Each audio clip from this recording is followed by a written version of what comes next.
Hey, what is up guys? It's your boy Speed here, and today we're going to be talking about mid coddle and how you can play this hero. This is a hero that a lot of players have actually raved about. I've been told multiple times that Sumail actually thinks that this hero is first pick material for the mid lane. And really the main reason why coddle is potentially so powerful as a mid laner, even though it did actually recently get nerfed, its Q was reduced in damage, as you can see here, from 200 to 180 at level 1, but it's the same damage at max. So basically it's only slightly worse when it comes to its ability to last hit early on into the game with its Q.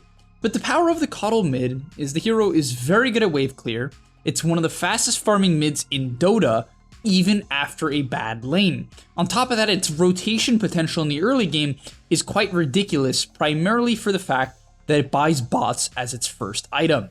Also, I want to quickly let you guys know that if you want to become even more broken, what you should do is go sign up to the gameleap website. Currently, it is 50% off. So if you want to sign up, you're going to get exclusive content that I make over there where I'm going to talk about the pro games that I play in DPC Division 1. I'm going to do analysis for those games. I'm going to talk about patch content, go over all the new builds that you can try. Also, what I'm going to do for the website is I'm going to play games and experiment with these new builds, kind of analyze those games, do live game analysis over there as well. So if you're interested in that type of thing, use code RANK50. I'll repeat that, no spaces, RANK50 for 50% off. Use that when you're checking out. 50% off right now. Click the link down below and I'll see you guys there. Alright, so I will admit the one weakness of this hero is actually, its kind of early waves are a little bit clunky. The reason why is the Q kind of puts you in a weird position. If you use it in the wrong time, if you just cast it a bit too early, it's going to cause you to get denied. So what you'll see from Supreme here is he's going to try to hit the range creep quite a few times, 3 times in specific here before nuking it. And when you do that, it allows you to actually kill off the range creep with one blast. Unfortunately, as you see, if you mess it up, you don't get the melee creeps, right? He misses the melee creep there and actually ends up only getting 1 out of 3 creeps in the first wave. So basically, you gotta make sure you hit the range creep 3 times as fast as possible before nuking, and that is why it's very important to get a good block. A lot of people don't understand this about the mid lane. If you're trying to become a good mid laner, you have to know how many times you should hit a creep, or what HP the creep should generally be before you nuke it. Because in this laning stage, he does know it, but honestly, Thug also knows it, so he does a really good job of denying creeps, and just in general, taking advantage of the fact that Illuminate has this awkward channel of time, and coddle also doesn't have the best attack range, which makes it pretty easy to grief his early CS. Once you have level 2 blast, you only need to hit the range creep 1 time. As we'll see here, he's going to prep the melee creep, drop it a little bit low, and then blast through the range creep, killing it off. After that, after you kill the creep wave with your level 2 blast, this is when you should start taking the small camp. Once you have level 2 blast, you should basically be doing what Supreme does here every single time. And this is, honestly, I even played mid coddle recently, and I could tell you I didn't have the same efficiency as Supreme. And by the way, coddle is definitely quite a bit better on Dire, so if you happen to have one side or the other, from my experience, from what I've seen, Dire is better for farming efficiency due to where the camps actually spawn. But the main efficiency here is you want to kill the creep waves that spawn at minute 2. Right? These creep waves spawn at minute 2, they're in the mid lane at like 2:15, and you want to kill them as fast as humanly possible. When you do that, then you can often kill the small camp or drop it low. After dropping the small camp low or killing it, you can actually stack this camp with an Illuminate and auto-attack that camp to get a double stack at minute 3. This is obviously really efficient. And you might be wondering, can you do this on other mid heroes as well? You actually can, but it's obviously not nearly as efficient, as you can't easily kill the small camp 2 minutes in as most heroes. On top of that, if you were to do this with most heroes, it would destroy your resource pool, right? It would completely annihilate your ability to play the lane because, well, most heroes will kick you out of the lane. They'll bully you. You're not going to have the resources to do it. But with Chakra Magic, that's of course not really a problem. Now getting into level 3 blast, this is when you can one-shot the range creep, and you should look to start taking the other camps. As we'll see, he's going to kill off the small camp, pick up the water rune, back to the mid lane, which he's going to blast right away because he's level 3 blast, and then clear up the wave. After doing that, now he's going to start to look to clear through the camps that he made earlier, blasting through into the left to hit multiple camps at the same time. Do keep in mind that sometimes he'll actually sacrifice farming some lane creeps to finish up his stacks or continue stacking. Now, unfortunately, in this game, he's going to get contested a little bit. Pro players do understand the efficiency of coddle, and they'll sap your XP and grief you. This isn't going to happen in your pubs. It's just not. And as a result, you're going to become wildly farmed as long as you get down these simple execution tactics on Dire. And so yeah, just keep in mind how freaking powerful this actually is. And we'll take a look at the net worth. Unfortunately, because of his early waves not being so good, he's not too far ahead of the Zeus. He also got griefed a little bit by the Monkey King, kind of just slowing down his overall efficiency. But overall, he's higher net worth than the Zeus. And keep in mind, this is a Zeus that has 50 CS and just got a kill. Well, he's higher now. All right, so moving ahead, you want to generally get your bots from minute 6 to minute 8. Obviously, the earlier the better. He's been ganked now, and so his timings are a little bit delayed in this game, but you're going to still see he's able to flash farm the jungle like crazy, dragging the camps together before blasting them, which is obviously the main efficiency of this hero, because he's going to constantly do this. You basically, honestly, shouldn't play Coddle mid if you don't do this type of thing. You're just not going to get the efficiency down, and your hero's going to be kind of underwhelming. But yeah, when you get the bots, you want to start thinking about killing the side lanes, as we'll see him get dove here. But you want to start thinking about killing the side lanes.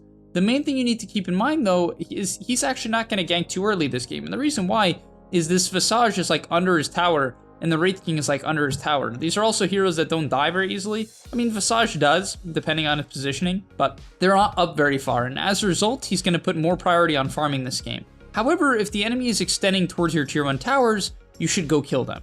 In terms of items, he also picks up a Windlace, Raindrops, and an Urn, clearly trying to build up some early survivability, but these items are very important. Sometimes you'll also see a wand if the Coddle really wants to double down on fighting. Also keep in mind that once your ulti is up, if you don't understand what this ability does, is when you pop it, you get bonus movement speed, which is percentage based, which is why bots are so freaking good, because they give you 90 movement speed.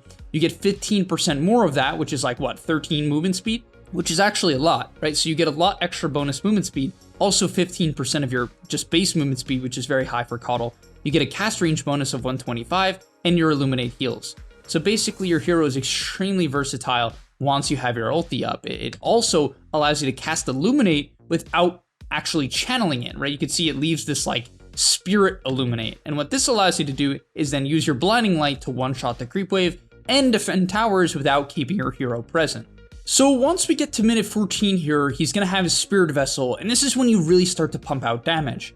The reason why Vessel is so freaking good on Coddle is it gives you a really nice mix of stats and HP, as well as some armor, which your hero all desperately needs, and the ability to actually kill full HP heroes.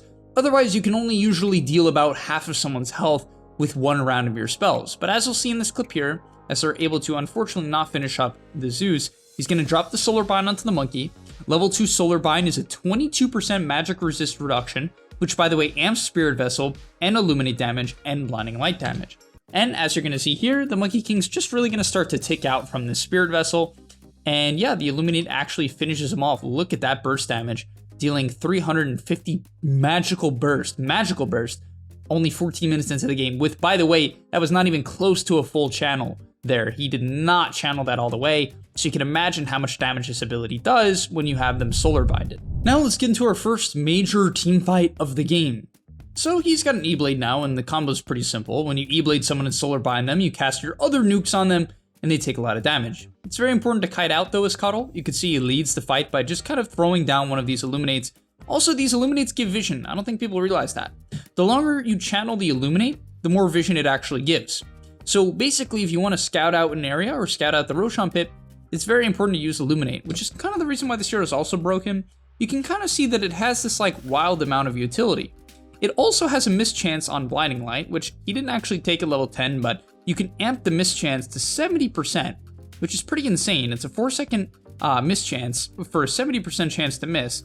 You have a slow, you can scout the Roshan pit, and by the way, your ulti heals for 50%. So if you max channel it, it heals for 250, which is actually quite a lot considering you're spamming this ability. Which is why Coddle is very popular in Deathball team comps with heroes like Beastmaster and Jug, and Luna and Omni Knight. Like, you'll see these comps probably pop up quite a bit in the pro scene, where they're gonna have like a Beast, Jug, Coddle as their like tri-core, and then they're gonna ball up and run at your towers, and it's really hard to run into it. But as we'll see here, look at the Visage get taken down. This is a hero with, you know, some defensive capability, but he just gets absolutely annihilated, just completely taken out, ruined at the start of the fight. From there, you do have to kind of chill a bit. This can be your hero's weakness. You do have cooldowns, so usually you gotta chakra it yourself.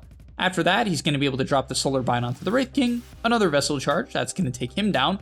From there, he tries to take out the Monkey King, unfortunately just barely doesn't get him, but because Chakra Magic refreshes your cooldowns by 6 seconds, it refreshes your Solar Bind, your Illuminate, and your Blinding Light, which causes you to be able to continue throw out these rounds of spells over and over and over again, as we see the fight slowly but surely wane in ITB's favor.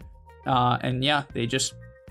this Wraith King could not move in this team fight. It was hilarious, as the Zeus is going to explode to magic damage at the end of the fight. Now, in terms of talents, he ends up taking the movement speed talent this game. Basically, the reason why you might not take Blinding Light is it's not always the best game to reduce physical damage from the enemy. However, if they have like Lycan and Beastmaster and heroes like this, it's good to take the Blinding Light miss. Even in this game, I honestly thought he would take it against like Visage. It's not great, it's like okay against Wraith King, but that hero BKBs a lot. But it's very good against like Visage, for instance, so a little bit surprised he didn't take it. But either way, at level 15, you take Chakra Magic cooldown. At level 20, you always take the Spirit Form duration. And the value of these talents is you're lowering your cooldowns and basically making it where you can constantly just clear waves and cast spells. And that's obviously the point of the hero, right? It's pretty easy to understand. On top of that, from an item perspective, he went E-Blade into BKB. You should be going BKB in like almost every single game. It kind of just lets you cast your abilities without feeding. And there's no other way to put it. I know that's obviously what BKB always does. But like, it's just really important to be able to get in, because it also lets you cast Blinding Light, which doesn't have the best of cast range. To be fair, your ulti gives you a ton of cast range, which kind of helps out. But with the Octarine, you can cast abilities from so far away that you basically can kite out the enemy, force BKBs, force Glimmers, force Yules, without ever putting yourself in danger. And if they do have gap close, it doesn't matter, you have this BKB. And this is the power of the Coddle in the late game with the Octarine core, right? Your hero is just a complete menace at this point in the game, because your Chakra Magic is a 5.4 second cooldown, right? This basically means that your Solar Bind is permanent uptime. If you Chakra Magic it, you get 2 charges of Blinding Light, right? Your Illuminate is also basically, you can cast 2 of them in a row. And so yeah, it just gets pretty insane. And you can cast it from like a million years away. And as we'll see as the game plays out here, Supreme's just going to deal with the split push, right? 11's Visage is going to continue to try to clear the waves, but to no avail, right? He's even going to look to take out one of the familiar birds. Unfortunately, Visage actually was in the vicinity. But at the end of the day, you can see why this hero is so popular. In the late game, it also gives this utility of having a bots hero that has a very low cooldown bots because of this, you know, Octarine core. And he just never has to really put himself in danger to clear out the creep waves. In the late game, one of the main dilemmas is having to show heroes in lanes, right? It can get you picked off, it can get your team killed if they decide to go on your team instead of the person split pushing, and it can create a lot of problems. And finally, as we'll see this fight play out, I really love the draft from ITB here because they really picked a lot of heroes that can take advantage of the Solar Bind and E-Blade damage that Coddle puts out, even something like the Jug Spin. Look at this Wraith King's HP. He gets gone on here, hit with the E-Blade, hit with the Illuminate, boom. HP just gone. First life just removed. And as a result, it's a super free fight, well, relatively free fight, as eventually the Wraith King gets taken out from a round 2 Black Hole. He pops the BKB, continues to kite out from the side. His Illuminate's actually going to heal up the Jug to just barely give him enough space to get off this spin, which takes out the Monkey King, and you can see the utility of Coddle come out. Even drops an E-Blade onto his DK to prevent the Visage from killing him.